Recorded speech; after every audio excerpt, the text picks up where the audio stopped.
Start करते हैं हम अपनी डिस्क्रिप्टिव टेस्ट की क्लास को। हमने बात की कि ये वन पेपर के लिए जो है एफपीएससी कंडक्ट करता है for most of the post, ठीक है। उसमें जो है एफपीएससी, एडी नैब, एडी एफआईए, जिसमें कैंडिडेट्स की तादाद जो है वो ज़्यादा हो और सीट्स कम हो, मोस्टली उन केसेस में होता है। जो जनरल इसका एक फॉर्मूला, ये रूल है एफपीएससी का।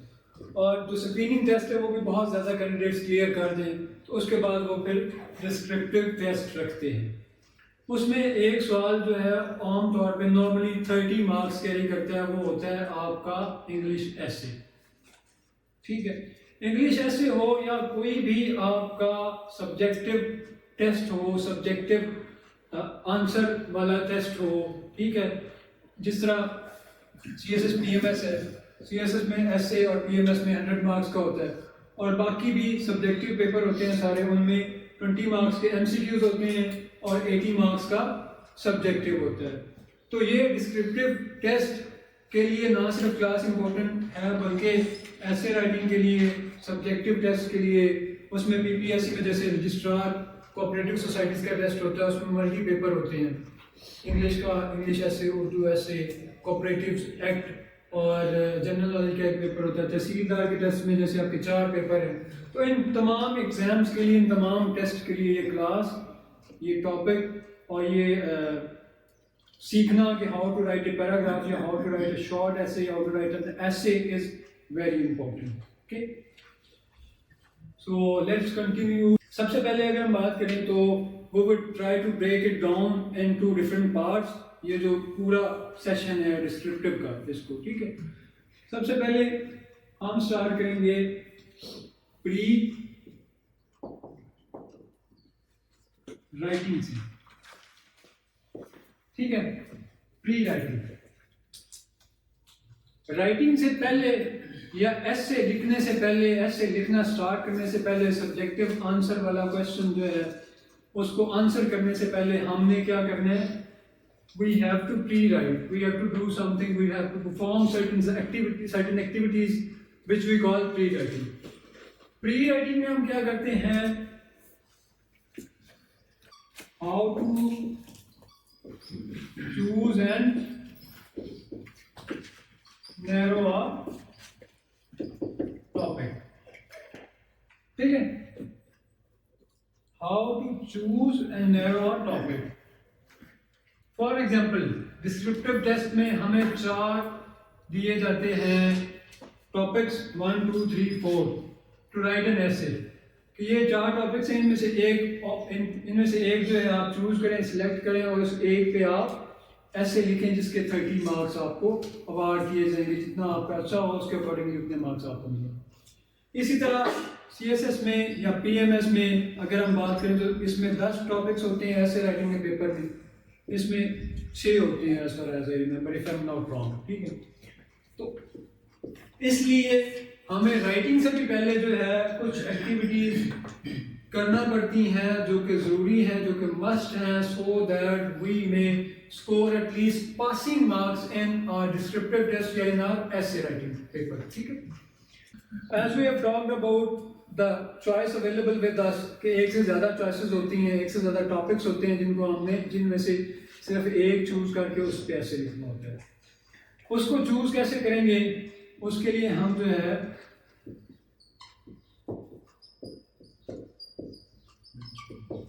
ब्रेनस्टॉर्मिंग करना, ठीक है। We may do this in the form of list और we may go for mapping, ठीक है।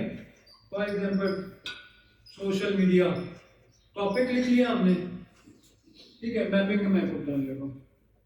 फिर जो भी आपके जहन में आता है word, concept, fact and figure social media को लेके, वो इधर लिखते जाएं। ब्रेनस्टॉर्मिंग का ये तरीका है, मेथड, इसको मैपिंग कहते हैं। यानी एक मैप की शक्ल में 360 डिग्री से उसके जैसे हमने लिस्ट कुछ चीज़ें लिस्ट की थी ना, 1, 2, 3, 4, 5, कि मेरे दिन में आया फेसबुक आ गया सोशल मीडिया को लेके, ट्विटर आ गया या एक्स, या फिर व्हाट्सएप आ गया, जो चीज़ें आ गई लिस्ट डाउन कर ली, ऐसी मैपिंग के जरिए भी हम कर सकते हैं। ठीक है, तो ये दो कॉमन या मोस्ट यूज्ड मेथड हैं ब्रेनस्टॉर्मिंग की। ब्रेनस्टॉर्मिंग में हमने क्या करना है, हर वो लफ्ज, हर वो सेंटेंस, हर वो कॉन्सेप्ट, हर वो फ्रेज लिख लेनी है पेपर पे, रफ पे। अगर आप शीट के फ्रंट में नहीं, शीट के बैक पर लिख लें, ठीक है, ऊपर रफ लिखें, ब्रेनस्टॉर्मिंग आप वहाँ पे ब्रेनस्टॉर्मिंग करें। उसका फायदा क्या है, क्यों कर रहे हैं हम, to choose a topic on which we would write an essay, कि सूटेबल हमारे लिए कौन सा टॉपिक है, ये हमें किसके बाद पता चलेगा, प्री राइटिंग के बाद, और वो हम कैसे करते हैं चूजिंग एंड नैरोइंग के टॉपिक में, और वो उसके लिए हम क्या करते हैं ब्रेनस्टॉर्मिंग। ठीक, सोशल मीडिया पे मेरे पास लिस्ट की है मैंने, 10 पॉइंट आ गए, और कोई है सी पैक का टॉपिक होता है नॉर्मली डिस्क्रिप्टिव में, सी पैक के मैंने लिस्ट की है ब्रेनस्टॉर्मिंग की, मेरे पास 15 पॉइंट आ गए फॉर एग्जांपल। ठीक है, तो which topic I would go for, definitely CPEC, ठीक है, जिस पे ज्यादा पॉइंट्स हैं। फिर मुझे पता चला अच्छा सी पैक से रिलेटेड, तो मैंने सी पैक अथॉरिटी की एक रिसेंट रिपोर्ट भी पढ़ी हुई है, उसमें मैं अपने रेफरेंस भी कोट कर सकता हूँ, फैक्ट्स एंड फिगर्स भी बता सकता हूँ। ठीक है, तो ये हमारी क्या है brainstorming that we did for choosing and narrowing a topic, and which is called pre writing. Clear? Any confusion, कोई क्वेश्चन? गो। अच्छा सर, ये जो लिस्टिंग और मैपिंग करेंगे, ये रफ पे करेंगे या जो एक्चुअल पेज होगा उसके ऊपर करेंगे? देखिए, आपको मिलती है शीट, ठीक है, फर्स्ट पेज, सेकंड, थर्ड और लास्ट शीट, अगर हम फोल्ड करते जाएं, टर्न ओवर करते जाएं, ठीक, लास्ट वाले पेज के ऊपर आप लिखें रफ। ठीक है, एक शीट लगती है, एक पेज लगता है, 2 3, ठीक है, उसको आप रफ करके यूज करें, at the end of the paper उसको क्रॉस करके आ जाए। फ्रंट से नहीं स्टार्ट करना, वो बिल्कुल ऑकवर्ड लगता है। ठीक है, अच्छा, उसके बाद और फिर आपने कोशिश करना है कि वाइल ब्रेनस्टॉर्मिंग जो है ना, वो टॉपिक की स्टेटमेंट से, टॉपिक की रिक्वायरमेंट से रिलेटेड वर्ड थोड़े लिखें, ताकि आपको बाद में इन्हीं वर्ड्स को लेके ऑर्गेनाइज करके आउटलाइन बनाना आसान हो, ज्यादा फिल्टर ना करना पड़े, ज्यादा सॉर्ट आउट ना करना पड़े आपको चीजें। ठीक है, okay.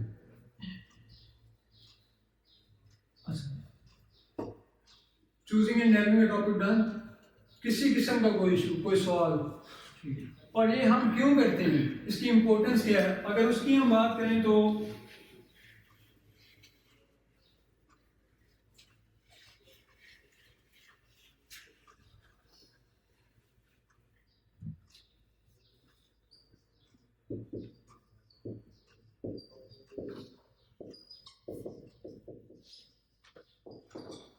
Importance of pre writing क्या है, या importance of choosing and narrowing a topic क्या है।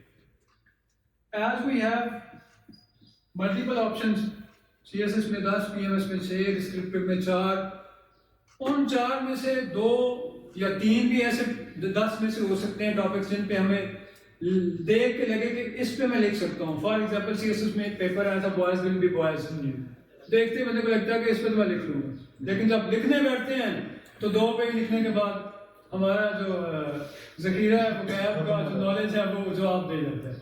ठीक है, तो तब तक क्या होता है कि ऑलमोस्ट 45 मिनट्स आर गॉन।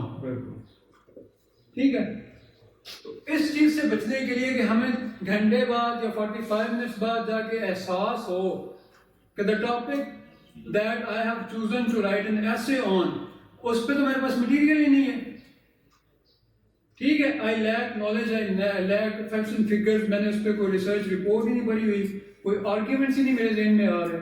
तो इस चीज से बचने के लिए, इस फेलियर से बचने के लिए, टाइम मैनेजमेंट के लिए,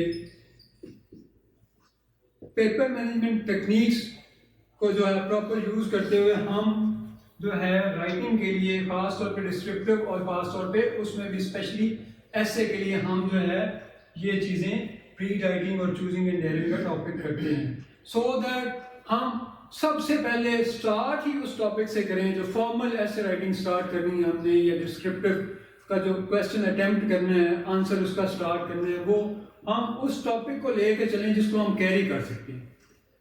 ठीक है, जिस बॉल को हम फेंक के वापस ला सकते हैं, जिस टॉपिक को हम स्टार्ट करके सपोर्ट करके उसको एक्सप्रेस करके उसको जो है उसमें फैक्ट्स एंड फिगर्स पुट करके पेपर टाइम एंड होने तक कंक्लूड कर सकते हैं। ठीक है, हम वही टॉपिक चूज करें, उसी टॉपिक पे हम लिखना स्टार्ट करें, ऐसे या अपना डिस्क्रिप्टिव वाला question. This is why we do pre writing and all these activities.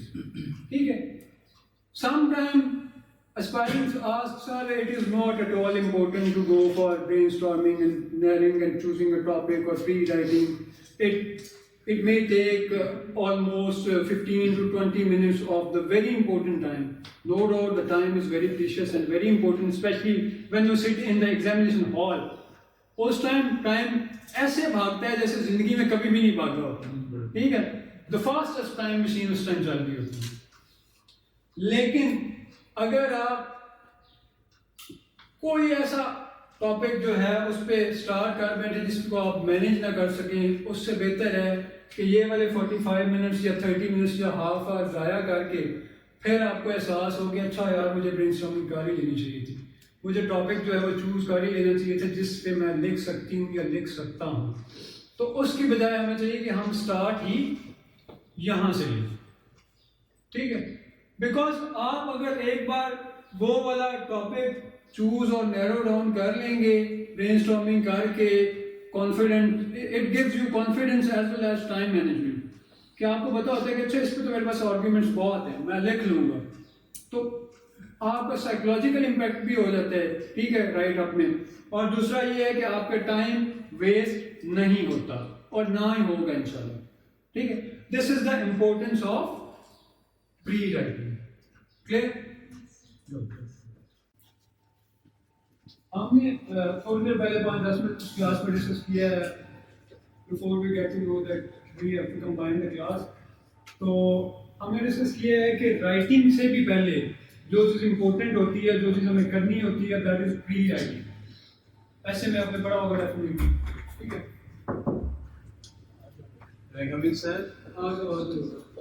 Pre writing.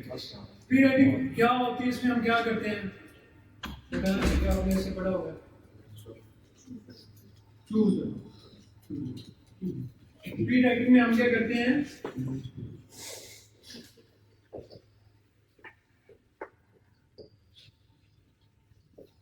Choosing and narrowing a topic. Choosing and narrowing a topic के लिए क्या करते हैं हम, ब्रेनस्टॉर्मिंग। गुड।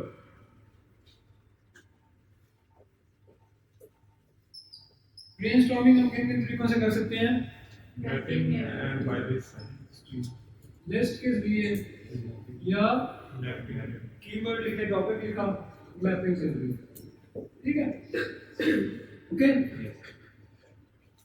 ब्रेनस्टॉर्मिंग की, प्री राइटिंग की, चूजिंग एंड नैरोइंग की, narrowing a topic की इंपॉर्टेंस क्या होती है?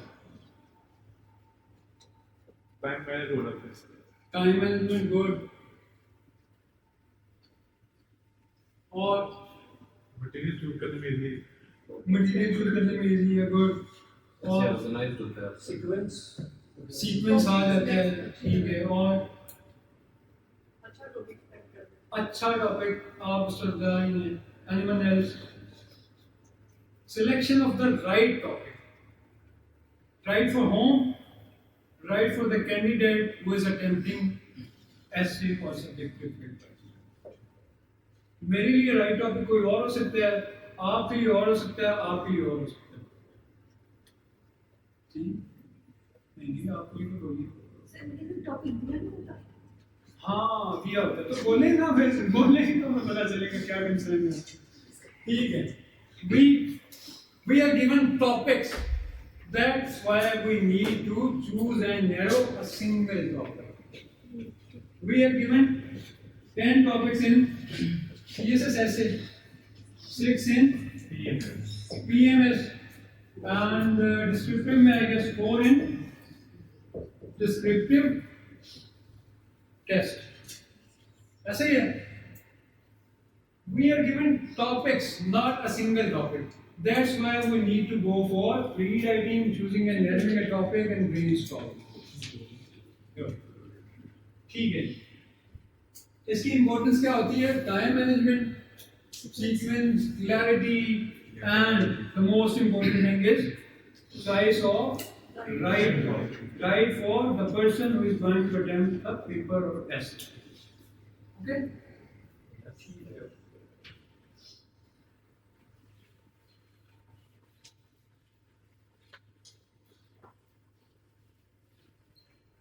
Then what we have to do next?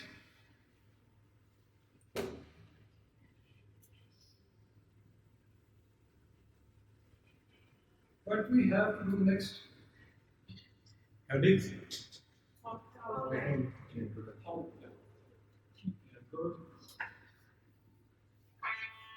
After choosing and narrowing a topic, we go for outline writing. Outline writing के बाद हम क्या करते हैं?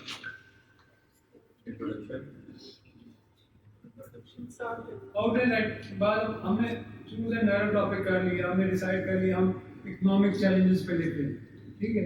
उसके बाद हमने उसकी आउटलाइन ड्रॉ कर ली या राइट कर ली. उसके बाद हम क्या करते हैं? इंट्रोडक्शन. उसके बाद Series wise. इंट्रो. उसके बाद मतलब आउटलाइन के बाद हम ऐसे लिखना शुरू कर देते हैं प्रॉपर, ठीक है.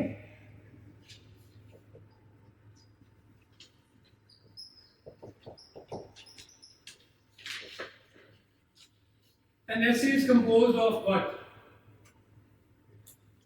एक essay में क्या क्या चीजें होती हैं? क्या चीजें जो है वो मिला के एक essay बनता है? Paragraph. An essay is a group of paragraph on a single topic. ठीक है? So we must know about how to write a paragraph. ठीक है? So let's start with paragraph.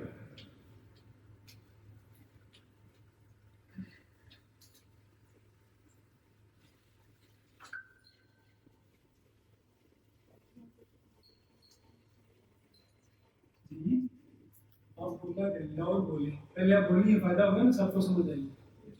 बोलिए. Sir, the essay is the combination of different paragraphs. And paragraph is the combination of different sentences. And how to write a sentence we don't know. We don't know. Next class, जब भी हमारी combine हुई है, वो teach you how to write a sentence. Same question. ठीक है? Same question. Same question. Next class. Okay. अच्छा. Paragraph. है आप साइंस वाले, लेकिन आप सही जा रहे हैं, आपको पता है.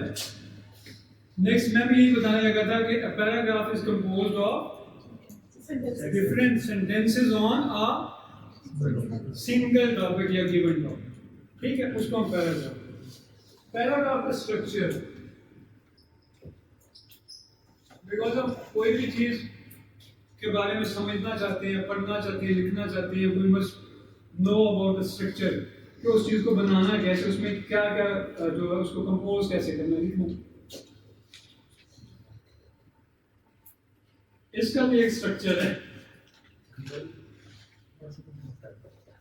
अच्छा, what is the structure of a paragraph? It would be line. it would be 3 sentences. Okay. Sentence और इसको मैं कहता हूँ टॉपिक सेंटेंस.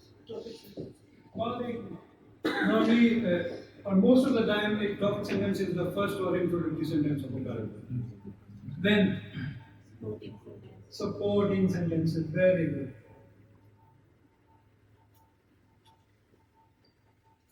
Supporting sentences, ठीक है? Then, concluding sentences.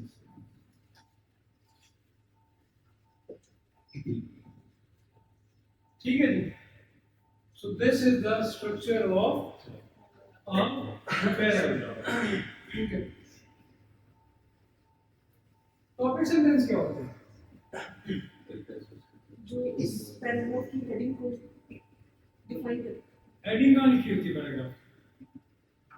Topic sentence ऊपर टॉपिक सेंटेंस को हम हर तरह की हेडिंग करते हैं। जिस तरह हमने इंट्रोडक्शन लिखा है तो इंट्रोडक्शन में सबसे पहले उस मतलब हम कह सकते हैं a sentence that introduces the topic, कह सकते हैं। तो ये हो गया हमारा टॉपिक सेंटेंस।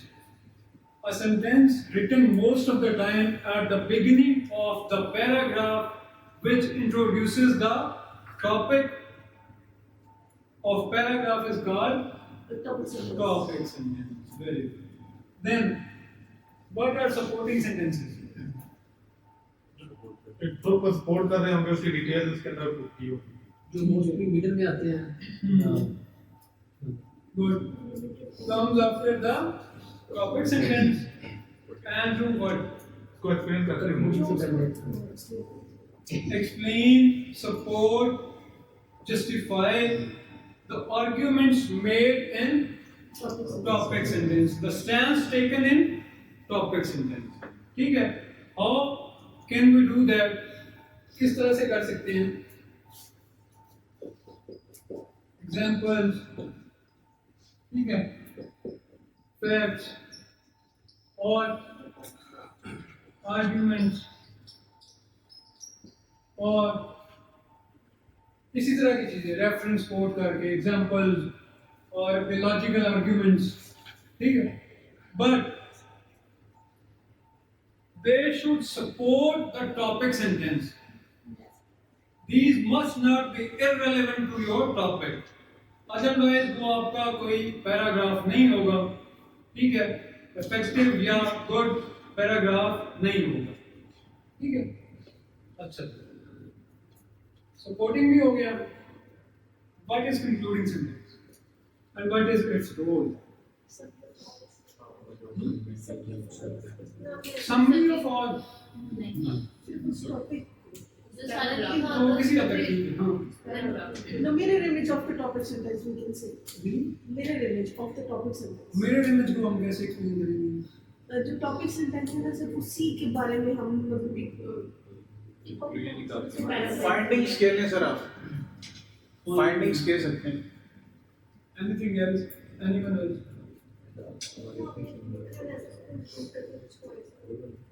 ठीक है। Concluding sentence is the final sentence of a paragraph. सवाल है कुछ? नहीं सर कोई क्या बोल रही है यार, एक बोलती है फायदा हो जाता है, शायद आपको बोलने से हमें कुछ सीखने को मिल जाए।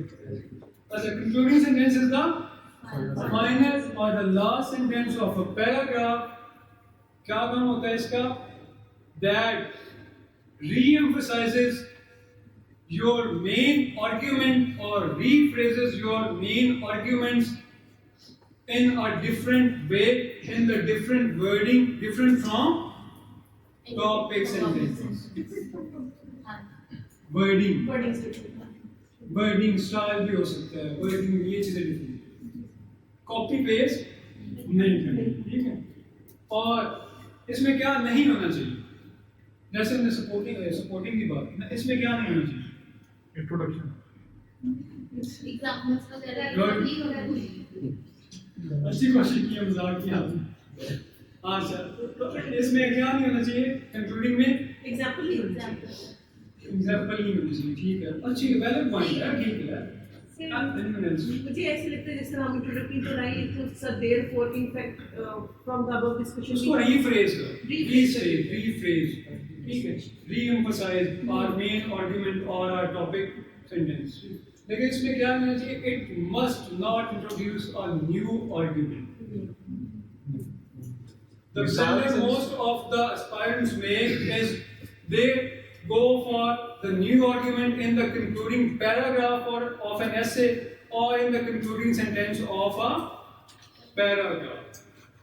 ठीक है, आपने कंक्लूजन में जाके ऐसे के में या कंक्लूडिंग सेंटेंस में जाके कोई नया एग्जांपल, कोई नया आर्गुमेंट इंट्रोड्यूस नहीं कर पाए, ठीक है। उसमें ओपिनियन दे सकते हैं, ओपिनियन दे सकते हैं किसमें? कंक्लूजन में? Yes sir.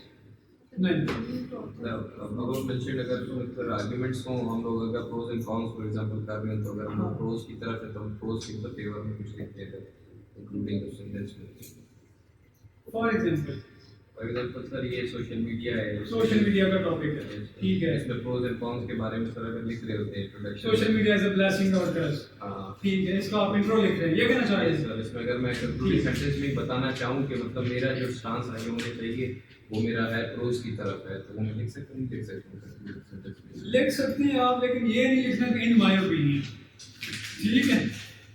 आपको जो थीसिस स्टेटमेंट है ना वो भी ऑलमोस्ट इसी तरह लिखा जाता है, पैराग्राफ के कंक्लूडिंग सेंटेंस की अगर हम बात करें, ठीक है। यहां से हमने स्टार्ट किया टॉपिक सेंटेंस के जो है आपकी ट्रैफिक या पोल्यूशन प्रॉब्लम है, it is a major problem, ठीक है, and we have to solve it या we may solve it by using alternate means of transportation.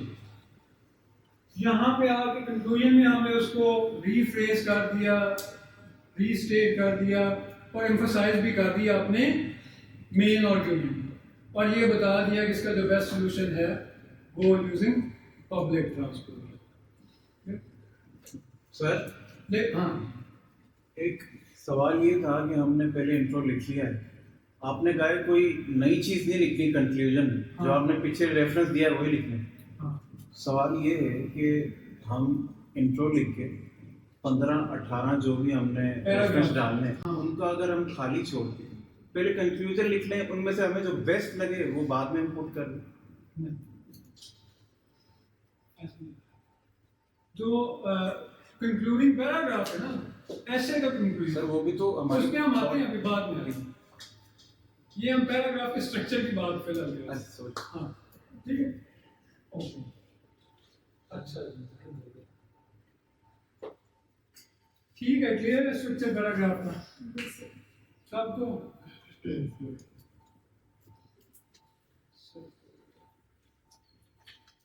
Types of paragraph कौन कौन सी होती पैराग्राफ सब पैराग्राफ हैं? क्या? सब पैराग्राफ सब पैराग्राफ, फिर सब स्टैंडर्ड पैराग्राफ जो आप लिखते हो, सब पैराग्राफ। और कौन सा आ सकता है? ओपिनियन की आपने बात की थी, ओपिनियन पैराग्राफ्स, ठीक है, डिस्क्रिप्टिव पैराग्राफ्स,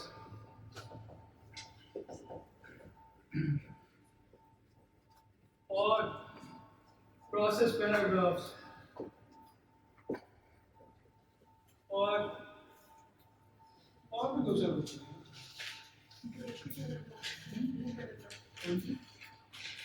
उसके अलावा इंट्रोडक्टरी और कंक्लूजन के अलावा, ठीक है, दो चार और भी होती है, मेरे माइंड में नहीं है, ठीक है, लेकिन खैर ये हमारा इतना मतलब क्या है इम्पोर्टेंट इशू भी नहीं है। इसके बाद हम देखते हैं पैराग्राफ हो गया, टाइप्स ऑफ पैराग्राफ होगी, स्ट्रक्चर ऑफ अ पैराग्राफ हो गया, क्लियर है सबको? कोई कंफ्यूजन या सवाल है जो people are most welcome to, ठीक है, ओके। देन नेक्स्ट हमारा स्टेप क्या होना चाहिए?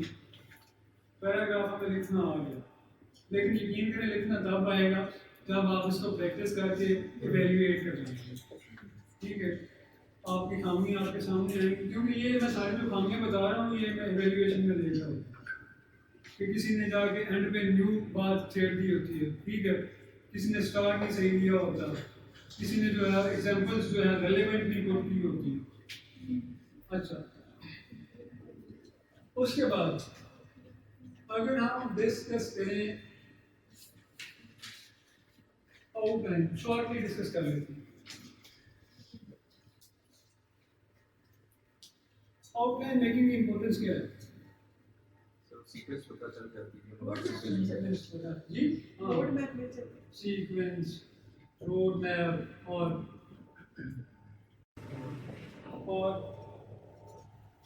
Clarity of thought most important.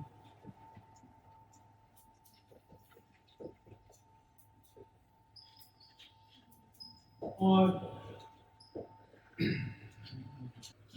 Summary होती है आपकी ऐसी की सर हाँ समरी होती है, लेकिन हम कह सकते हैं it is a process of arranging.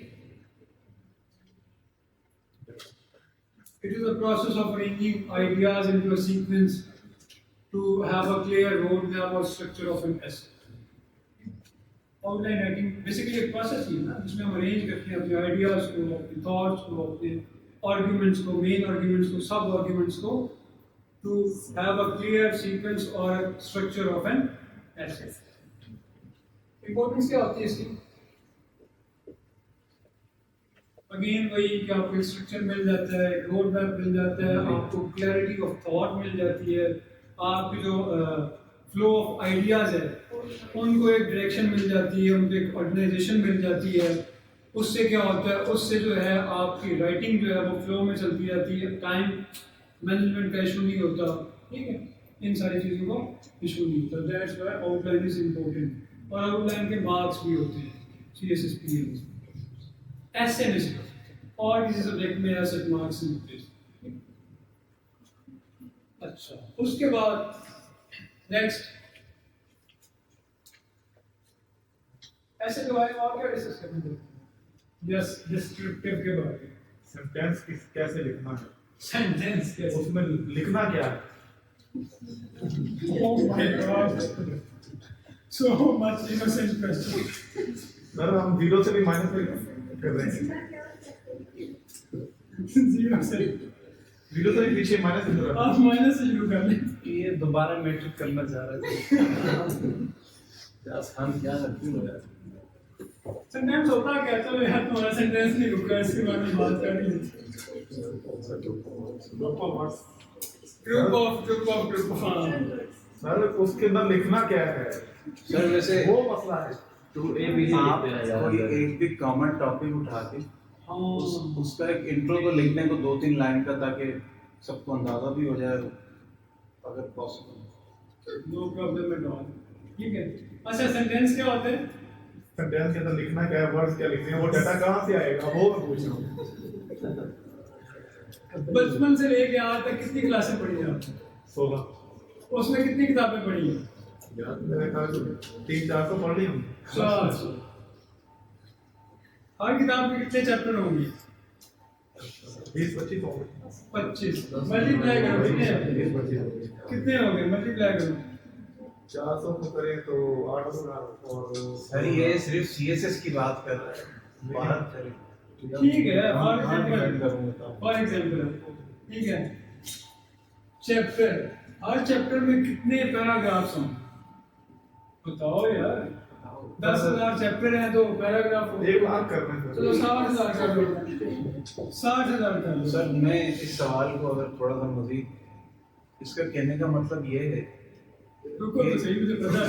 Sir 2 minute तो आपने, सर सिर्फ 2 मिनट दें। इसका ये मतलब है सर कि यूनिवर्सिटी में तो हम इवन FSC या ग्रेजुएशन या मास्टर्स तक हम सवाल आता है उसको स्टार्ट कर देते हैं। मतलब आप कुछ भी लिखते हैं तो एवरेज भी लिखते हैं तो आपको पासिंग मार्क्स मिल जाते हैं, लेकिन इसका ज़रा पर्टिकुलर तरीका है। अब इसमें यह नहीं है कि मैंने सारी चीज़ें फॉलो करके भी, अब मेरा माइंड सेट अलग है, एजाज का अलग है, महमूद का अलग है या नौरीन का अलग है, तो सर ये अच्छा, फिर तो वो जो खास तरीका है ना सर, कि जो चेक करने वाला है वो क्या मतलब देखता क्या है, चेक करने वाले तो आपको पढ़ा रहे हैं, भाई तो बता रहे हैं मैं क्या कहता हूँ और क्या पूछना चाहते हो। सेंटेंस की बात हो रही थी ना जी बिल्कुल सर। सेंटेंस का स्ट्रक्चर बनाना है, अल्फाज किधर से आए? 60,000 पैराग्राफ्स हो गए। हर पैराग्राफ में कितने वर्ड होंगे? 100, 50 भी हुए। रफ और safe estimate minimum 3 lakh words आपकी मेमोरी में होंगे, इंग्लिश के उर्दू में होंगे, वहां से वर्ड्स आएंगे।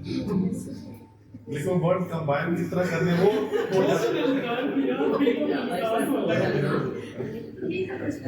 वही तो मैं बता रहा हूँ सर।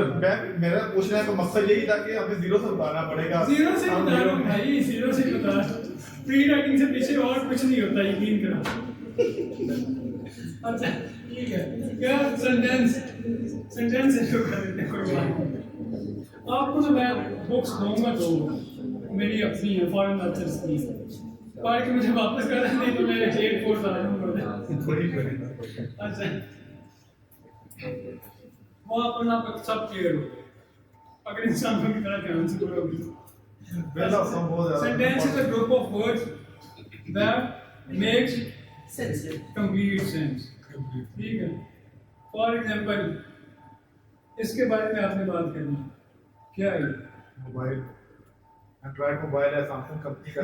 हाँ, देखा सैमसंग आपके गैप से आया, क्या कंपनी से एंड्रॉइड भी आया, मोबाइल भी है। आपने कह दिया कि ये एक मोबाइल है जो कि एंड्रॉइड है और सैमसंग कंपनी का, तो यही तो सेंटेंस है। सर ये तो एक छोटा बच्चा भी बता देगा, हमें तो वो नहीं जो फ्रंट लेवल की चीजें और वहाँ से ले जाते हैं। सर ये इसका प्रोसेसर तक जाना चाह रहा है ना एक्सपर्ट। भाई इन सेंटेंसेस को अगर आप कंबाइन करेंगे तो आपका पैराग्राफ बन जाएगा। हाँ, अगर आप कहते हैं कि किसी पर्टिकुलर टॉपिक के बारे में हम बात करें तो मैं वैसे बता रहा हूँ कि अभी अगर मुझे कहा जाए कि कायदे आज़म कैसे, जैसे वो बता रहे थे Quaid-e Azam was a great leader, he was gone, वो जो बैठक में करते थे, हमारी सोच अभी तक वहाँ पे अटकी है। अच्छा, और फिर हम वो वाला तो लिख लेंगे, हो सकता है कि भाई ये तो नॉलेज बेस है ना, इसका कोई तरीका नहीं है कि मैं खोल के आपको याद करूँ। उसके लिए एक्सटेंसिव रीडिंग चाहिए, और ये रीडिंग जो आपने की हुई है ना, कुछ को गैप और कुछ नॉलेज, कुछ इन्फॉर्मेशन आपको इधर से मिल जाता है। कुछ के लिए आप जो है रिकमेंडेड बुक्स कितनी होती हैं एक टॉपिक की, सिलेबस डॉक्यूमेंट देखा ना आप लोगों ने, कितनी होती है? कम से कम 10-15 तो होती है हर सब्जेक्ट की। किस लिए होती है वो? एक्सटेंसिव रीडिंग के लिए। हम क्या करते हैं, हम करते हैं एक गाइड बुक ली, JWT की, कारवान की, इधर उधर की इल्मी की ली, उसको भरा, उसमें से जो मतलब इस तरह के इलॉजिकल से और इतने वीक से आर्गुमेंट्स होते हैं, लैंग्वेज भी इस तरह की होती है, उसको उठाया, क्रैम किया, पेपर में कॉपी कर, मार्क्स भी उस तरह की आ गए। और ये मेन पॉइंट है कि वीक आर्गुमेंट को स्ट्रांग कैसे बनाना। स्ट्रॉन्ग कैसे? एक्सटेंसिव रीडिंग से। फॉर एग्जांपल, अगर हम बात करें पाकिस्तान स्टडी के पेपर की, अच्छा, उसमें लोग पढ़ते हैं उसको, क्या नाम है उसका? नहीं, पाकिस्तान स्टडी। ये एजाज हमें 90s में ले गया सर। कोई बात नहीं। पाकिस्तान अफेयर की जो बुक चल रही है आजकल, गाइड बुक जो चल रही है मार्केट में,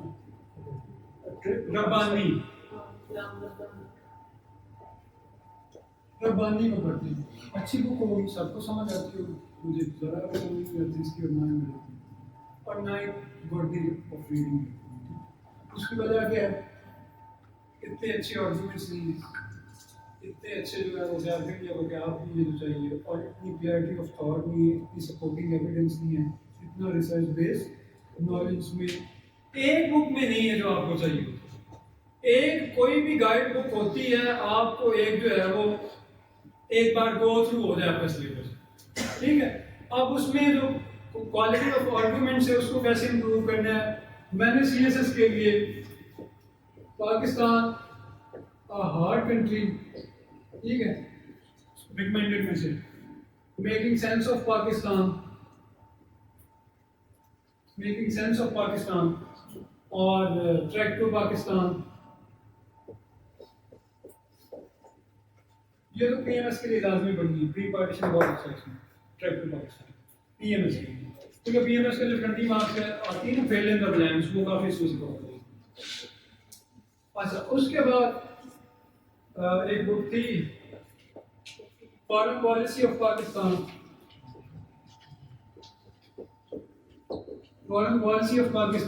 ठीक है, और रीसेंट पब्लिकेशन भी एक आध होनी चाहिए।